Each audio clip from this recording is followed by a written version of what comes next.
আমি হামজালা ওমরের আদর্শে আদর্শবান হয়ে ময়দানে নেমেছি। গোটা শিবচর মাদারীপুর বাংলাদেশ হামজালার সিকিউরিটি হয়ে থাকবে। যেদিকে তাকাই সেখানে শত্রু, ডানে তাকাই শত্রু, বামে তাকাই শত্রু, সামনে তাকাই শত্রু, পিছনে তাকাই শত্রু। কিন্তু আল্লাহর কোরআনের সে আয়াতটা আমার মনে পড়ে, আল্লাহু খায়রুল হাফিজা ওয়া হুয়া আরহামুর রাহিমিন। যদি হেফাজত করার কেউ থাকে, আমি হামজালাকে আল্লাহ যথেষ্ট হেফাজত করার জন্য। দুনিয়ার কেউ আমার পশম ছিঁড়তে পারবে না ইনশাআল্লাহ। যদি আল্লাহ আমার সাথে থাকে, গোটা দুনিয়া আমার শত্রু হলেও হামজালার একটা লোম ছিঁড়তে পারবে না ইনশাআল্লাহ। এজন্য দোয়া করবেন, যারা মৃত্যুকে ভয় পায় না তাদেরকে ভয় দেখিয়ে কোনো লাভ নাই। আমরা রাস্তায় বের হই ইনসাফ প্রতিষ্ঠা করার জন্য, আমরা রাস্তায় বের হই আগামীর বাংলার যুবকদেরকে মাদকের হাত থেকে রক্ষা করার জন্য।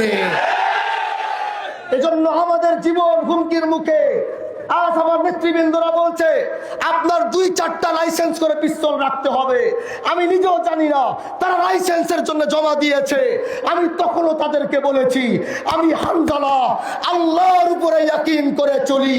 যতদিন আমার রব আছে আমার সাথে, আমার কিচ্ছুর প্রয়োজন নাই। ওমর যখন দেশের নেতৃত্ব দিয়েছে, ওমরের সিকিউরিটির প্রয়োজন হয় নাই, কারণ গোটা মদিনা ওমরের সিকিউরিটি ছিল। আমি হামজালা ওমরের আদর্শে আদর্শবান হয়ে ময়দানে নেমেছি। গোটা শিবচর মাদারীপুর বাংলাদেশ হামজালার সিকিউরিটি হয়ে থাকবে। হাদিকে হত্যা করা হয়েছে, হাদিকে হত্যা করা হয়েছে। হাদির জন্য আজও লাখো যুবকের চোখের পানি আমি দেখি। রাস্তায় নামলে যুবকরা আমার হাত ধরে চোখের পানি ছেড়ে বলে হামজালা ভাই, হাদির বিচারের, হাদির হত্যার বিচার আপনি চাবেন। এর মানে হাদি লাখো যুবকের হৃদয়ে জায়গা করেছে। বলে কেন? হাদি এমন কি করেছে? বলে বেশি কিছু করে নাই, ন্যায় এবং ইনসাফের পক্ষ নিয়েছিল, ইনসাফ প্রতিষ্ঠার স্বপ্ন দেখেছিল। আমি হাদির আওয়াজ জানি না কতটুকু যাবে, কিন্তু হাদিরা যে কাজটুকু রেখে গিয়েছে সমাপ্ত করতে পারে নাই। আমি হামজালা আমার জীবনের বিনিময়ে হাদিদের রেখে যাওয়া সেই কাজ সম্পূর্ণ করবো ইনশাআল্লাহ। এজন্য দোয়া করবেন তো? হাজী শরীয়তুল্লাহ বংশের এই সন্তানের জন্য দোয়া করবেন তো? যেদিন আমার জানাজায় মাহাদুরপুরে দাঁড়াবেন, ওই দিন আমার লাশটা হয়তো এখানে রাখা থাকবে। যেদিন আপনারা হামজালার মৃত্যুর সংবাদ শুনে বিভিন্ন অঞ্চল থেকে মুরিদরা ছুটে আসবেন, সেদিন এই মাঠে দাঁড়িয়ে হামজালার জন্য একটা দোয়া করেন, আল্লাহ যেন হামজালাকে মাফ করে দেয়।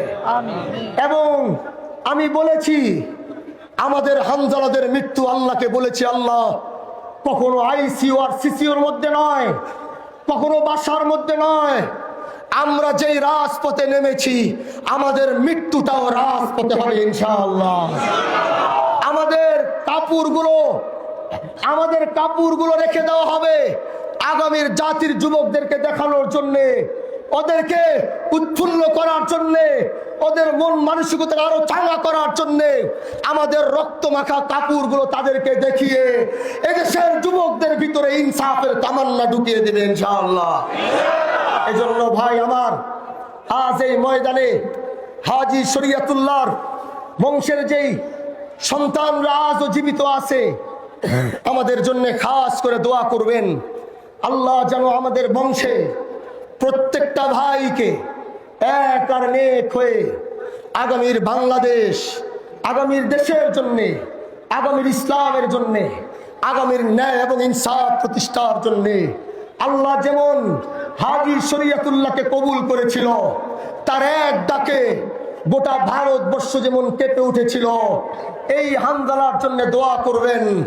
আরেকটা ইনসাফের ডাক দিতে চাই, আরেকটা ইনসাফের ডাক দিতে চাই, আরেকটা ইনসাফের ডাক দিতে তারেক ইনসাফের ডাক গোটা বাংলার ৮৪,০০০ গ্রামে পৌঁছে দিতে চাই।